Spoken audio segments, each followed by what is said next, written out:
Hello everyone. Basic math में हम लोग पढ़ रहे हैं कि फ्रैक्शनों को किस तरीके से ऐड करते हैं। ये पार्ट 1 है। इससे पहले हम लोगों ने आप लोगों को पार्ट 1 के 35 सवाल समझा दिए थे। ठीक है, अब हम लोग बात करेंगे 36 सवाल की। ठीक है, 36 सवाल है हमारा 2/12 प्लस 3/8।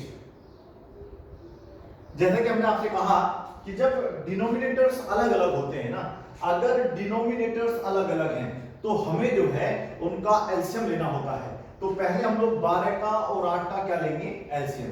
तो एलसीएम लेने का एक तरीका तो हमने आपको बताया है कि 12 और 8 इस तरीके से आप लिखेंगे और एलसीएम लेना शुरू कर देंगे। जैसे कि पहले आप इसे 2 से डिवाइड करेंगे तो 6 टाइम्स, ये 4 टाइम्स, 2 से ये 3 टाइम्स, ये 2 टाइम्स, ये तो आपको आता होगा। फिर 2 से ये डिविजिबल है, ये तो नहीं कटेगा लेकिन ये डिविजिबल हो जाएगा। 3 बन जा 3 और 1 बन जा 1 ही रहेगा। अब आप देखिएगा इनका जो मल्टीप्लाई हम करेंगे 2 2 जा 4, 4 2 जा 8, 8 3 जा 24, 24 आ गया। ठीक है बेटा, एलसीएम 24 आ गया। अब यही 24 हम एक तरीके से और ला सकते थे, जो कि शॉर्टकट और इजी तरीका है। पहले में देखना होता है, देखो सवाल सबसे पहले तो हमें ये देखना पड़ेगा टाइप किस किस प्रकार के सवाल होते हैं। पहला टाइप, एक टाइप तो इस प्रकार का होता है कि कोई भी जो डिनोमिनेटर्स हैं आपके सेम हो। अगर डिनोमिनेटर सेम होते हैं तो एलसीएम सेम आता है। तो ये पहला टाइप था, ये आप लोग पढ़ चुके हैं, छोड़ दीजिएगा इसको। एक टाइप ये था कि 1/2 हो और 3 में यहां 4 हो जाए, मतलब अलग अलग तो हो लेकिन जो छोटा नंबर है, जो छोटा नंबर है उसके टेबल में बड़ा नंबर जरूर आएगा। तो देखिए 2 के टेबल में 4 आएगा या नहीं, तो आप कहेंगे यस सर। तो इस टाइप का सवाल भी हमने किया है, तो ये भी कर लिया, ये भी कर लिया। एक टाइप का और सवाल पड़ा था, वो था 2/3 प्लस 1/4। इस टाइप में क्या था कि ये दोनों अलग अलग भी थे और दोनों एक टेबल में नहीं आते थे, और ऐसा भी कोई टेबल नहीं था। 3 कंडीशन आप ध्यान रखो बस, केवल 1 2 3। पहली कंडीशन ये है कि 3 के टेबल में 4 नहीं आना चाहिए, बिल्कुल ट्रू है। 4 के टेबल में 3 भी नहीं आना चाहिए, बिल्कुल ट्रू है। और दोनों में कुछ भी कॉमन नहीं होना चाहिए, बिल्कुल ट्रू है। तो आप लोग इस तरीके के सवाल कर रहे थे हम लोगों ने, जब हमने आपको सवाल कराए थे 21 से लेके 30 तक, एम राइट। और अभी हम लोग जो बात कर रहे हैं, जो हमने 31 से लेके 35 के सवाल किए हैं, वो इस टाइप के सवाल किए हैं कि दोनों अलग अलग तो रहेंगे, और ये कंडीशन भी है कि ये इस टेबल में नहीं आएगा और ये इस टेबल में नहीं आएगा, लेकिन इन दोनों में कुछ ना कुछ कॉमन जरूर होगा।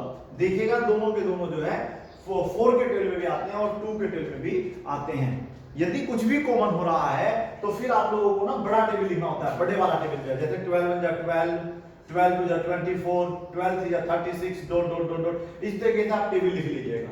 ठीक है, और फिर छोटे नंबर पाएंगे और देखेंगे क्या 8 के टेबल में 12 आता है, जी नहीं आता, कट्टा। क्या 8 के टेबल में 24 आता है, तो आप कहेंगे सर यस, 8 3 जा 24, तो आप इसे बोल कर सकते हैं और देखो 24 आपका आंसर। तो ये जो तरीका है ये आसान है, इजी है और जल्दी सवाल हो जाएगा। इससे भी क्या होगा, आसान ही है लेकिन थोड़ा सा इसमें टाइम आपका खर्च होगा, टाइम कंज्यूमिंग है। मतलब आगे बढ़ते हैं और उसके बाद तो आपको आता ही होगा कि अब 24 हमारा जो एलसीएम आया है, अब ये देखना है कि 12 के टेबल में 24 कितनी बार में आता है। तो आप देखेंगे 12 के टेबल में 24 2 बार में आता है, तो यहाँ पे 2 कितना हो जाएगा बेटा 4। 8 के टेबल में 24 3 बार में आता है, तो 3 से ऊपर मल्टीप्लाई होगा 9, कुल आपका वैल्यू हो जाएगा 13/24। ठीक है, उम्मीद है समझ में जरूर आया होगा। और देख लीजिएगा एक सवाल इसी टाइप पे, सवाल नंबर 37। ये है आपका 3/10 प्लस 1/12। देखिएगा, अब हमने देखा कि दोनों अलग अलग हैं, ठीक है, बिल्कुल ठीक है। ये इस टेबल में नहीं आता और ये इस टेबल में नहीं आता। अब अगर कॉमन नहीं है, ध्यान से सुनो, यदि कॉमन नहीं है, दोनों में कुछ भी कॉमन नहीं होगा, तो आप सीधी 10 की गुना कर दीजिए 12 में, वो यहां पे इसका एलसीएम के रूप में आ जाएगा। लेकिन आप देखिएगा 10 और 12 जो है 2 के टेबल में आता है, आता नहीं आता बेटा। तो जब 2 के टेबल आता तो कॉमन तो मिल गया, तो फिर आपको करना क्या चाहिए, जो बड़ा नंबर है जैसे 12 है तो 12 का टेबल होना चाहिए। 12 1 जा 12, 12 2 जा 24, 3 जा 36, 4 जा 48, 5 जा 60, 7 जा 6 जा 72, 7 जा 84। इस तरीके से आप टेबल लिख लीजिएगा 12 का। अब हमें ये देखना है कि 10 का टेबल अब हम पढ़ेंगे, क्या ये आएगा 10 टेबल में? बिल्कुल नहीं आएगा, ये भी नहीं आएगा, ये भी नहीं आएगा, ये भी नहीं आएगा, लेकिन 10 के टेबल में 60 जरूर आएगा। तो इसलिए बेटा यहाँ पे जो एलसीएम आएगा वो कितना आएगा? 60 आएगा। समझ में आया? अभी भी समझ में नहीं आया? चलो ठीक है, कोई बात नहीं, मैं आपको एक सवाल और इस टाइप में करा के दिखाता हूं। 1 2 1 2, ठीक है। 38 सवाल भी मैं इस तरीके से करके दिखाता हूं। 2 अपॉन में 3 प्लस 3 की जगह ले लेते हैं 10 6 ले लो, और यहां पे ले लीजिएगा 7 अपॉन में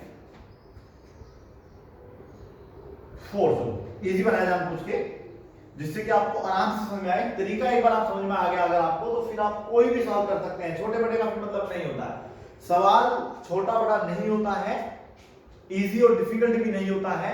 अगर आपको बेसिक से पता है ना सब कुछ, तो आपके लिए कोई भी सवाल कभी भी कठिन नहीं होगा।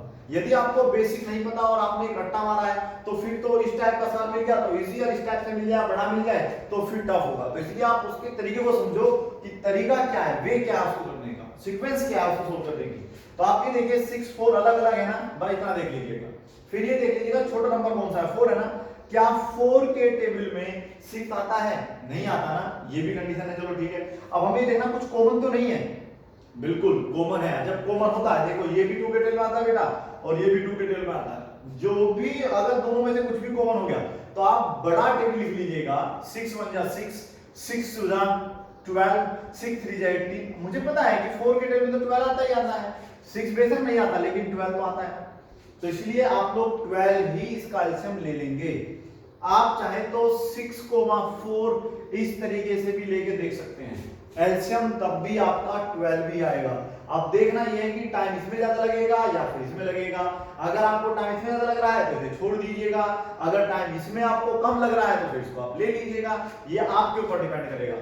मेरे हिसाब से तो ये वाला तरीका ही आसान है, क्योंकि इससे हम आराम से पता कर सकते हैं कॉमन आ रहा है। 6 का टेबल पढ़ना शुरू कर देंगे मनी मन में। 6 1 जा 6 नहीं आएगा इसमें, 6 2 जा 12 बिल्कुल आ जाएगा, 12 लिख देंगे और आगे जिस तरीके से करते हैं सो कर लेंगे। 6 के टेबल में 12 आता है 2 बार में, 2 2 जा हो जाएगा 4। 4 के टेबल में 12 आता है 3 बार में, 3 से ऊपर मल्टीप्लाई होगा, हो जाएगा 21। कुल मिला के आपका हो जाएगा ये 25 अपॉन में 12। अगर ये आपस में डिविजिबल है, डिवाइड हो रहे हैं, बिल्कुल काट दीजिएगा, नहीं हो रहे हैं तो बिल्कुल छोड़ दीजिएगा। चलिए, इन दोनों का एलसीएम 60 आया था। 10 के टेबल में 60 आता है 6 बार में, ऊपर हो जाएगी 6 की मल्टीप्लाई, कुल मिला के हो जाएगा ये 6 3 18। फिर 12 के टेबल में 60 आता है 5 टाइम्स, 5 से ऊपर मल्टीप्लाई होगी, 5 1 जा 5 हो जाएगा, 18 में 5 ऐड करेंगे 23 अपॉन में आ जाएगा 60। उम्मीद है आपको सवाल नंबर 37, सवाल नंबर 38 भी समझ में आ गया होगा। ठीक है, अब सवाल नंबर 39 देखिएगा। ये है आपका 3 अपॉन में 40 प्लस 2 अपॉन में 21। ये हल्का सा डिफिकल्ट ले लिया है, जिससे कि आपको थोड़ा समझ में आए कि सवाल करना कैसे है। ठीक है बेटा, ये ऐसा कर लेते हैं, इसको आप खुद करके देखना। सवाल नंबर 40 भी खुद करके देखना। 7 अपॉन में 10 प्लस 2 अपॉन में 30, 5 अपॉन में 30, 20। ठीक है, ये आपको बड़े आराम से सोल्व हो जाएंगे। चलिए सवाल नंबर 41। इस सवाल नंबर 41 में हम लोग करेंगे 2 upon 3 plus 5 upon 3 plus 4 upon 3। ठीक है बेटा, इस टाइप का सवाल करके देखेंगे।